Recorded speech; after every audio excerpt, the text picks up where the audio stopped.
안녕하십니까? 삶의 깊이를 더하는 지혜와 통찰의 시간입니다.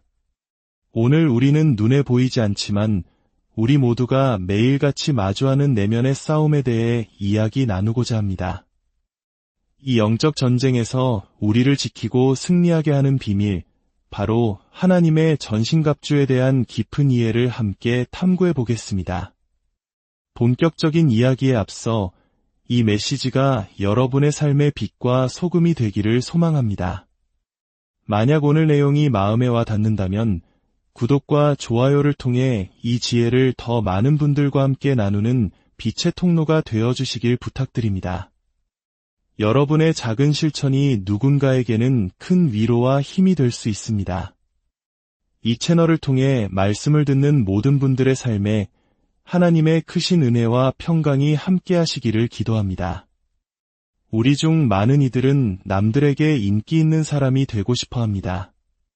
소위 말하는 인싸들과 어울리고 세상의 영광을 누리고 싶어 하죠. 스스로는 그것을 영광이라고 인지하지 못할 수도 있지만 본질은 같습니다. 바로 이때 악마는 우리가 은밀하게 갈망하는 것이 무엇인지 정확히 알고 있습니다. 그리고 그것이 바로 우리의 가장 큰 약점입니다. 악마는 영광과 인기를 향한 우리의 욕망을 이용하여 우리를 조종하고 그들이 원하는 것, 즉 죄를 짓도록 교묘하게 유혹합니다. 최근 우리는 천사와 악마에 대한 주제를 다룬 바 있습니다. 그때 저는 악마의 정체에 대해 설명해 드렸습니다. 예수님에 따르면 악마는 육체가 없는 영적 존재입니다. 이는 악마가 타락한 천사일 수 없다는 것을 의미합니다. 왜냐하면 천사는 영적인 몸을 가지고 있기 때문입니다. 그렇다면 악마는 타락한 천사가 아니라면 과연 무엇이며 어디서 온 것일까요? 여러 이론이 있지만 가장 성경적인 근거를 가진 이론은 악마가 바로 대홍수 때 죽은 네피림의 영이라는 것입니다. 실제로 예수님 시대의 유대인들은 그렇게 믿었습니다. 당시 악마를 지칭하는 히브리어 단어는 타무네팔이었는데 이는 문자 그대로 죽은 네피림을 의미합니다. 그들은 대홍수로 멸망한 네피림의 영혼이 육체를 잃고 세상을 떠돌며 사람들을 괴롭히고 죄로 유혹한다고 믿었습니다. 또한 우리는 악마에 대한 몇 가지 중요한 사실을 배웠습니다. 악마들은 사악함과 능력의 정도가 각기 다르며 끊임없이 사람들을 억압하고 죄를 짓도록 유혹합니다. 그리고 가능하다면 사람의 몸을 차지하려고 합니다. 우리가 특정 행동을 할 때 악마에게 문을 열어주는 것과 같다는 사실도 기억해야 합니다. 다른 신이나 우상을 숭배하는 행위, 오컬트에 관여하는 것, 마약, 포르노, 그리고 모든 종류의 변태적인 성적 행위나 성적인 죄들이 바로 그것입니다. 이것들은 악마와 그들의 활동의 문을 열어주는 가장 일반적인 방법들입니다. 하지만 이것만이 전부는 아닙니다. 문을 열어주는 다른 방법들도 존재하며 우리가 이 문을 더 자주 열수록 악마는 우리 삶에 더 깊이 관여하게 됩니다. 그렇다면 우리는 이 정보를 가지고 무엇을 해야 할까요? 그저 흥미로운 지식으로만 남겨둬야 할까요? 아닙니다. 성경은 이 정보에 어떻게 대처해야 하는지 그 방법과 이유를 명확하게 알려줍니다. 바로 에베소서 6장 10절에서 12절 말씀입니다. 10절은 우리가 무엇을 해야 하는지, 11절은 어떻게 해야 하는지, 그리고 12절은 왜 그렇게 해야 하는지를 설명합니다. 말씀을 함께 읽어보겠습니다. 끝으로 너희가 주 안에서와 그 힘의 능력으로 강건하여지고 마귀의 간계를 능히 대적하기 위하여 하나님의 전신갑주를 입으라.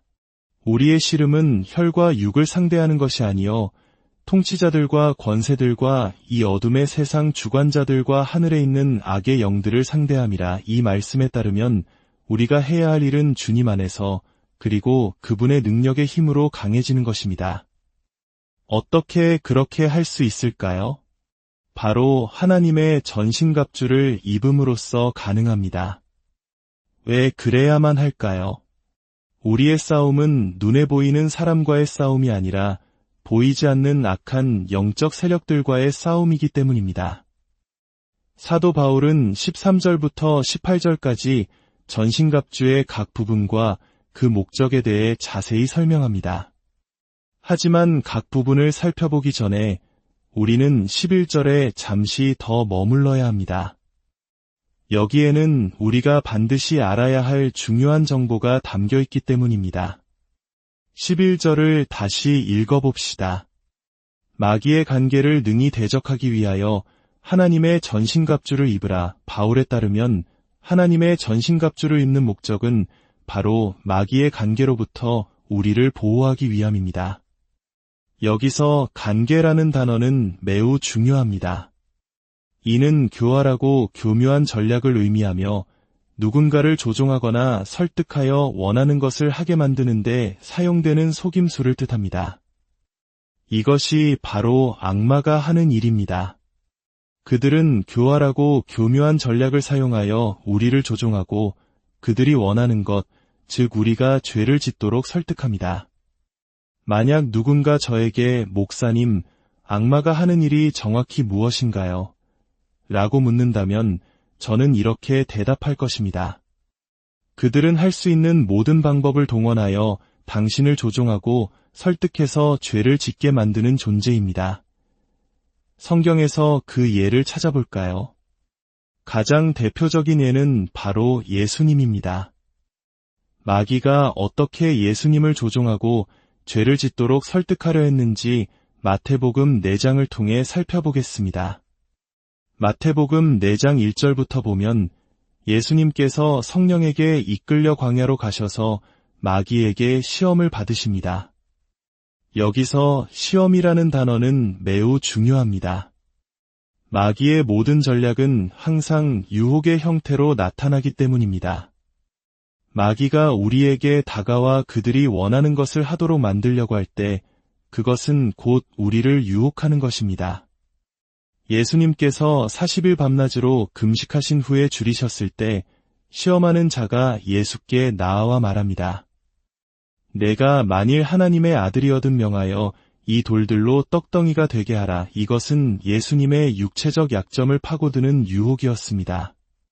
하지만 예수님은 말씀으로 물리치십니다.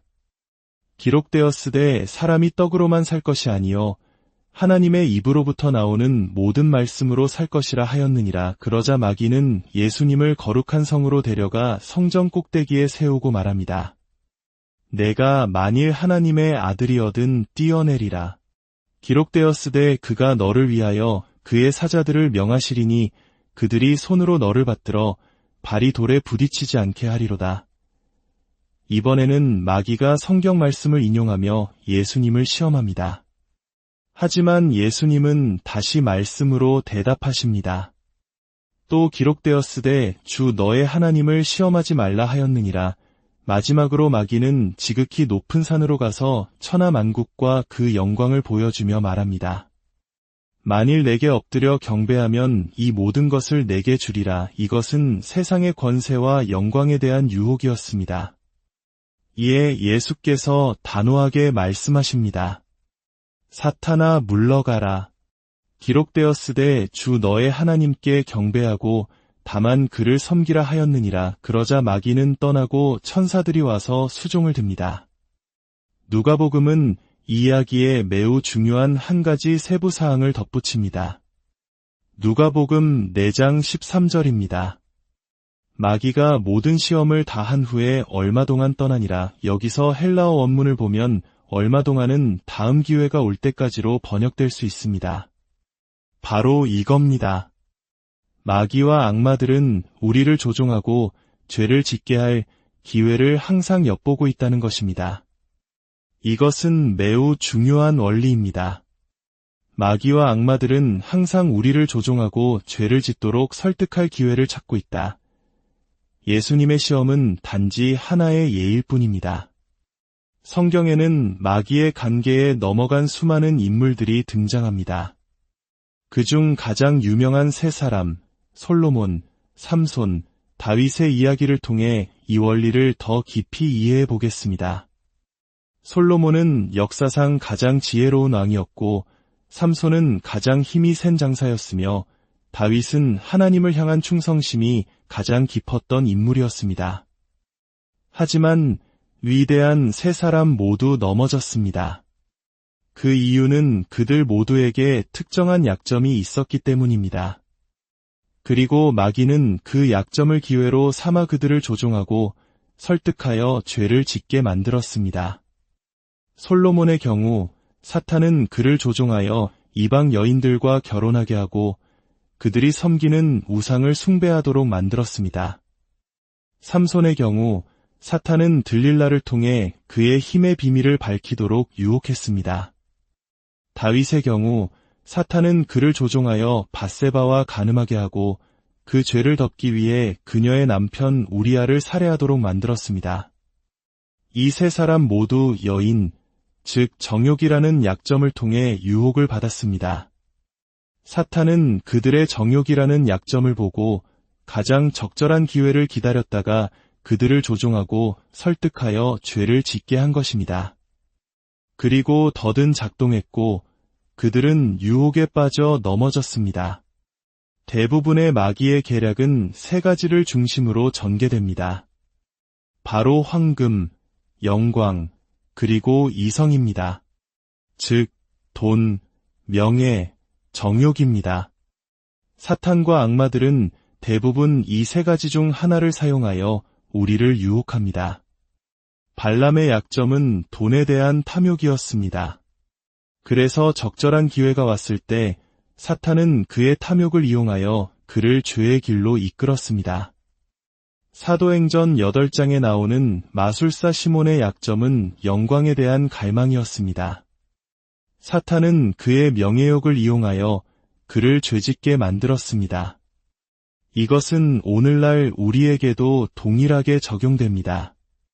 특히 젊은이들에게 말하고 싶습니다. 여러분은 인기 있는 사람이 되고 싶어 합니다. 좋은 무리에 속하고 싶어 하죠. 그것이 바로 영광을 향한 갈망입니다. 악마들은 여러분이 은밀히 원하는 것을 정확히 알고 그것을 약점으로 삼아 여러분을 조종합니다. 파티에 가거나 마약을 하거나 옳지 않은 일인 줄 알면서도 행하게 만듭니다. 그리고 이 문제는 젊은이들에게만 국한되지 않습니다. 어른이 되어서도 여전히 영광을 원합니다. 도시에서 중요한 인물이 되고 싶어하고 영향력 있는 사람들과 어울리고 싶어합니다. 저는 50대, 60대가 되어서도 10대처럼 행동하는 어른들을 많이 봤습니다. 친구들이 하니까 파티를 하고 친구들이 하니까 옳지 않은 일을 따라합니다. 왜일까요? 영광을 원하기 때문입니다. 인기 있고 중요한 사람으로 보이고 싶기 때문입니다.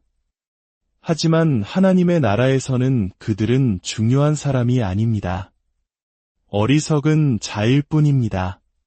그들이 가진 돈과 명예는 예수님께서 다시 오시거나 그들이 죽는 날 모두 헛된 것이 될 것입니다. 솔로몬, 삼손, 다윗의 약점은 정욕이었습니다. 사탄은 적절한 기회가 왔을 때 들릴라를 이용하여 삼손을 무너뜨렸고 밧세바를 이용하여 다윗을 죄짓게 했습니다. 우리 모두에게는 약점이 있습니다. 솔직히 말하면 많은 약점들을 가지고 있죠. 그리고 악마들은 우리의 약점이 무엇인지 정확히 알고 있습니다. 그래서 그들은 적절한 기회를 기다렸다가 우리의 약점을 이용해 우리를 조종하고 죄를 짓게 합니다. 그들은 우리가 가장 약해진 순간 마치 40일 금식으로 굶주리신 예수님처럼 우리가 방심하고 있을 때를 노려 유혹의 화살을 쏩니다. 우리가 하나님으로부터 멀어졌을 때 그들의 공격은 시작됩니다. 그들의 전략은 매우 교활하고 교묘해서 때로는 우리가 공격당하고 있다는 사실조차 인지하지 못할 때도 있습니다. 유혹이라는 것을 깨닫기도 전에 우리는 이미 덫에 걸려 그들이 원하는 것을 행하고 맙니다. 이것이 바로 사도 바울이 말한 마귀의 관계입니다. 이제 다시 에베소서 6장 11절을 봅시다. 마귀의 관계를 능히 대적하기 위하여 하나님의 전신갑주를 입으라. 바울에 따르면 하나님의 전신갑주의 목적은 바로 이 교활한 마귀의 전략으로부터 우리를 보호하는 것입니다. 하지만 우리는 반드시 이 갑옷을 입어야 합니다. 입지 않으면 아무 소용이 없습니다. 그렇다면 어떻게 하나님의 전신갑주를 입을 수 있을까요? 과거의 많은 설교자들은 이렇게 가르쳤습니다. 매일 아침 기도 시간에 하나님의 전신갑주를 입는 상상을 하십시오. 그리고 실제로 시범을 보이기도 했습니다. 하나님, 지금 구원의 투구를 씁니다. 위에 호심경을 붙입니다. 진리의 허리띠를 맵니다. 믿음의 방패를 들고 성령의 검을 쥡니다. 복음의 신발을 신습니다. 저도 처음에는 아무것도 몰랐기에 매일 아침 그렇게 기도하며 따라했습니다. 하지만 항상 어색하게 느껴졌고 진정한 변화를 느끼지 못했습니다. 그러다 제가 헬라어를 배우게 되면서 그것이 완전히 잘못된 방법이라는 것을 깨달았습니다. 하나님의 전신갑주를 입는 방법은 단 하나뿐입니다. 그것은 성경적인 방법이며 유일한 길입니다. 에베소서 6장 13절부터 17절은 그 방법을 알려줍니다. 그러므로 하나님의 전신갑주를 취하라. 그런즉 서서 진리로 너희 허리띠를 띠고 위에 호심경을 붙이고 평안의 복음이 준비한 것으로 신을 신고 모든 것 위에 믿음의 방패를 가지고 구원의 투구와 성령의 검 곧 하나님의 말씀을 가지라. 여기서 주목해야 할 부분이 있습니다. 원문인 헬라어 성경을 보면 위에 호심경, 믿음의 방패, 구원의 투구는 모두 특별한 문법, 즉 근원을 나타내는 탈격으로 쓰였습니다. 복잡한 문법 용어처럼 들리지만 그 의미는 매우 간단하고 강력합니다. 쉽게 설명해 드리겠습니다. 이것은 호심경은 의로움으로부터 존재하게 된다는 뜻입니다. 방패는 믿음으로부터 존재하게 된다는 뜻입니다. 투구는 구원으로부터 존재하게 된다는 뜻입니다. 다시 말해 의로움이 호심경이라는 갑옷을 만들어내고 믿음이 방패를 만들어내며 구원이 투구를 만들어냅니다. 이것이 무엇을 의미할까요? 우리가 의롭게 살기 시작할 때 이의 호심경은 자동적으로 우리에게 입혀집니다. 반대로 우리가 그리스도 예수 안에서 하나님의 의를 따라 살지 않을 때 그 호심경은 사라지고 우리는 무방비 상태가 됩니다. 상상하며 기도할 필요가 없는 것입니다. 그저 하나님의 애 안에서 걸어가기만 하면 됩니다. 우리가 믿음으로 걸어갈 때 믿음의 방패는 저절로 생겨나 우리를 보호합니다. 하지만 우리가 의심하기 시작하고 믿음으로 걷기를 멈추면 그 방패는 사라집니다. 이 원리는 전신갑주의 모든 부분에 동일하게 적용됩니다. 여기에 중요한 원리가 있습니다. 전신갑주의 각 부분은 그 근원 안에서 걸어갈 때 자동적으로 입혀진다. 진리의 허리띠의 근원은 무엇일까요? 바로 진리입니다. 우리가 하나님의 말씀이라는 진리 안에서 살아갈 때 진리의 허리띠는 우리에게 채워집니다.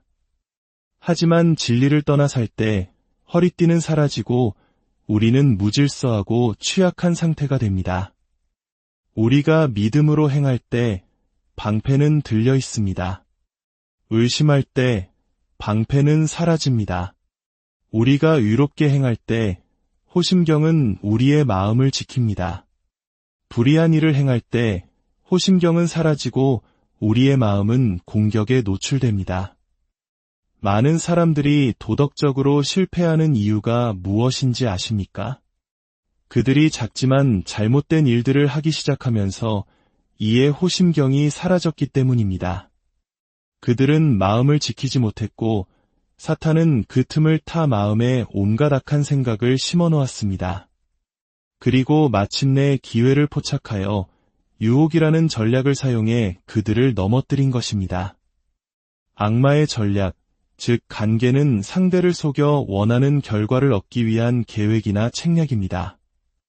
그리고 악마의 모든 전략은 우리의 약점을 파고드는 유혹의 형태로 나타납니다.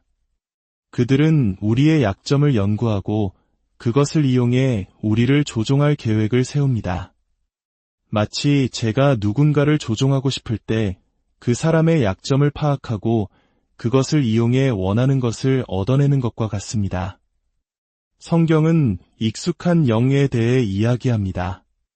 만약 악마가 대홍수 때 죽은 네피림의 영이라면 그들은 수천 년 동안 이 땅에 존재해왔습니다. 그들은 특정 지역, 특정 가문에 머물며 모든 것을 지켜보았습니다. 그들은 당신의 가족을 지켜보았고 당신이 태어나는 날을 보았으며 당신의 유전적 성향과 환경을 알고 있습니다. 그들은 당신이 무엇을 중요하게 생각하고 무엇을 갈망하는지 다 알고 있습니다. 그리고 그들은 그 정보를 바탕으로 당신의 약점을 공략할 전략을 짭니다. 그들은 적절한 순간을 기다립니다. 다윗이 밧세바를 보았을 때처럼 그들은 귓가에 속삭일지도 모릅니다. 왕이 당신을 보고 있어. 당신이 아름답다고 생각해. 이것이 바로 우리가 항상 같은 문제로 유혹받는 것처럼 느껴지는 이유입니다. 악마는 우리의 가장 약한 고리를 알고 집요하게 그곳을 공격하기 때문입니다. 저의 약점 중 하나는 분노입니다. 저희 가족 대대로 내려오는 성향이죠. 악마는 제가 화가 나면 폭발할 수 있다는 것을 압니다. 그래서 저를 조종하고 폭발하게 만들 적절한 기회를 기다립니다. 제가 사랑하는 가족에게 상처를 주도록 말입니다. 제가 운전할 때 다른 운전자들이 답답하게 굴면 화가 치밀어 오릅니다. 그리고 집에 돌아와서도 그 짜증을 떨치지 못하죠. 제가 소리를 지르고 거친 말을 하는 등 불의한 일을 하기 시작하면 이에 호심경은 사라집니다. 그러면 제 마음은 더 이상 보호받지 못하고 악마는 그 기회를 틈타 저를 조종하여 폭발하게 만드는 것입니다. 왜냐하면 저는 더 이상 하나님의 전신갑주를 온전히 입고 있지 않기 때문입니다. 우리가 하나님의 전신갑주를 배우고 입기 전까지는 계속해서 실수하고 넘어질 것입니다. 이 갑옷은 우리가 그 근원 안에서 걷지 않을 때 벗겨진다는 사실을 이해해야 합니다. 하나님의 말씀이라는 진리 안에서 걷지 않을 때 진리의 허리띠는 사라집니다. 의심할 때 믿음의 방패는 없습니다. 해서는 안 될 일을 할 때 이에 호심경은 사라지고 우리의 마음은 지켜지지 않습니다. 여러분, 하나님의 전신갑주는 반드시 필요합니다. 만약 오늘 이 자리에 예수 그리스도를 영접하지 않은 분이 계시다면 여러분은 결코 하나님의 전신갑주를 가질 수 없습니다. 왜냐하면 여러분은 하나님의 말씀이라는 진리 안에서 걷고 있지 않기 때문입니다. 여러분에게는 의가 없습니다. 한 사람이 가질 수 있는 유일한 의는 그리스도 예수 안에 있는 하나님의 의이기 때문입니다. 여러분은 스스로의 힘으로 마음을 지킬 수 없으며 처참하게 실패할 것입니다. 여러분은 계속해서 실수하며 살게 될 것입니다. 원치 않았지만 배우자와 자녀에게 상처를 주는 외도를 하게 될 수도 있습니다. 결코 그러지 않을 거라 생각했지만 회사 돈을 횡령하게 될 수도 있습니다. 다른 사람의 명예를 훼손하고 자녀에게 평생 지울 수 없는 상처를 주는 말을 하게 될 수도 있습니다. 이 모든 것은 여러분이 하나님의 전신갑주를 입고 있지 않기 때문이며 악마가 여러분을 유혹하여 그들이 원하는 대로 조종했기 때문입니다. 오늘 예수님이 필요하시다면 저는 여러분에게 기회를 드리고 싶습니다.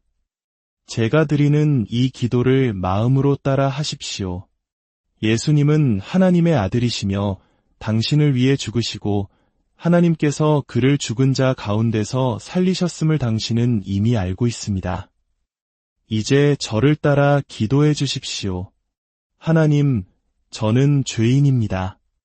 저의 죄가 하나님과 저 사이를 갈라놓았음을 압니다. 하지만 하나님께서 저를 사랑하셔서 독생자 예수님을 보내주셨음을 믿습니다. 예수님께서 저의 모든 죄를 짊어지시고 저를 위해 십자가에서 죽으셨음을 믿습니다. 그리고 저의 모든 죄값이 치러졌을 때 하나님께서 예수님을 죽은 자 가운데서 다시 살리셨음을 믿습니다. 예수님, 저의 죄를 용서해 주십시오. 제 삶의 주인이 되어 주시고 저를 구원하여 주옵소서. 만약 이 기도를 진심으로 따라 하셨다면 당신의 모든 죄는 용서받았고 예수님은 당신의 주님이 되셨습니다. 그리고 당신은 이제 하나님의 전신갑주를 입고 하나님께서 원하시는 사람으로 변화될 수 있습니다. 당신이 스스로를 얼마나 나쁜 사람이라고 생각하든 당신의 과거가 어떠했든 하나님은 예수 그리스도를 통해 당신을 변화시킬 수 있습니다. 오늘 나눈 이 말씀이 여러분의 매일의 걸음 속에서 힘과 지혜의 원천이 되기를 소망합니다. 모든 분들의 삶 위에 하나님의 축복과 평강이 가득하기를